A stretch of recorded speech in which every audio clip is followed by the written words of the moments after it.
নমস্কার বন্ধুরা, আমার কুকিং চ্যানেলে আবারও সবাইকে স্বাগত। আজ আমি আপনাদের জন্য নিয়ে চলে এসেছি কাঁচা আমের মোরব্বা। এটা দেখতে যতটা সুন্দর, খেতেও কিন্তু ততটাই সুন্দর হয়। একটি মাত্র উপকরণ দিয়ে বানানো হয়, দুধ ভাতের সঙ্গে খেতে তো অপূর্ব লাগে। আপনারাও খুব সহজে এইভাবে বাড়িতে বানিয়ে নিতে পারেন। এইভাবে বানিয়ে সারা বছরও সংরক্ষণ করে রাখতে পারেন। মোরব্বা বানাতে হলে একদম কাঁচা এবং টাটকা আম নিয়ে নিতে হবে, আর আমগুলো একটু বড় হলে খুব ভালো হয়। আম নরম হলে বা পাকা হলে চলবে না, তাহলে মোরব্বা কম দিনের মধ্যেই খারাপ হয়ে যাবে। এখানে দেখলেই বুঝতে পারবেন আমগুলো সাইজে কতটা করে বড়। এই রকম বড় আমের মোরব্বা কিন্তু খুবই ভালো হয়। আমগুলো বটি দিয়ে আমি কেটে নেব। প্রথমে আমি আমটা দুটুকরো করে নেব।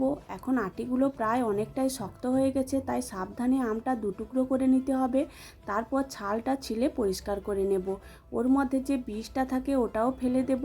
কাগজের মতো একটা পাতলা আস্তরণ থাকে, ওটা বের করে দিতে হবে। দিয়ে আমগুলো বড় বড় টুকরো করে কেটে নিতে হবে।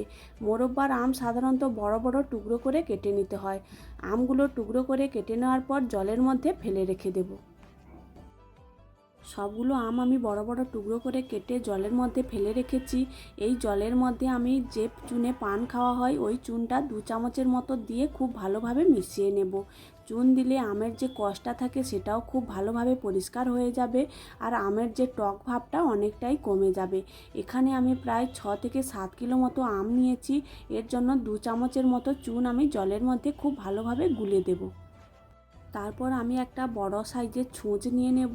ছুঁচ দিয়ে সবগুলো আম আমি চারদিকে খুব ভালোভাবে ফুটো ফুটো করে দেব। ফুটো ফুটো করে দিয়ে আধ ঘন্টার মতো এই চুন জলের মধ্যে ফেলে রেখে দেব। এরকম ফুটো ফুটো করে দিলে আমের ভেতরে চুন জলটা ঢুকে অনেকটাই টক ভাব কমিয়ে দেবে। আর যখন আমি আমটা মোরব্বা বানাবো, চিনির রসটাও এর ভেতরে খুব ভালোভাবে ঢুকে যাবে। সবগুলো আম আমি ফুটো ফুটো করে আধ ঘন্টা মতো জলের মধ্যে ফেলে রেখে দিয়েছিলাম। আমের কষটা বেরিয়ে জলগুলো একদম কালো হয়ে গেছে। এরপর জল পাল্টে পাল্টে 4 থেকে 5 বার আমগুলো খুব পরিষ্কার করে ধুয়ে নেব। দিয়ে খুব ভালোভাবে জলটা ঝরিয়ে নেব। 4 থেকে 5 বার আমগুলো খুব ভালো করে ধুয়ে নিয়েছি। তারপর একটা ঝুড়ির মধ্যে আমগুলো জল ঝরাতে রেখে দিয়েছি। তারপর গ্যাসের মধ্যে একটা কড়াই বসিয়ে বেশ খানিকটা খাওয়ার জল দিয়ে দিয়েছি। ওর মধ্যে 5 বাটি চিনি দিয়ে দেব। যত কিলো আমের মোরব্বা বানাবেন তত কিলো চিনি লাগবে, তাহলে মোরব্বাটা অনেক দিন ভালো থাকবে, খেতেও কিন্তু খুব ভালো হবে। আমি এখানে সবগুলো আম একটা কড়াইতে ধরবে না, তাই অন্যদিকে মোরব্বা বানাবো, তাই এখানে অল্প করে আপনাদের বানিয়ে দেখাচ্ছি। চিনিটা খুব ভালোভাবে জলের সঙ্গে মিশিয়ে নেব। জলের সঙ্গে চিনিটা খুব ভালোভাবে গুলে গেছে এবং জলটা ফুটে উঠেছে।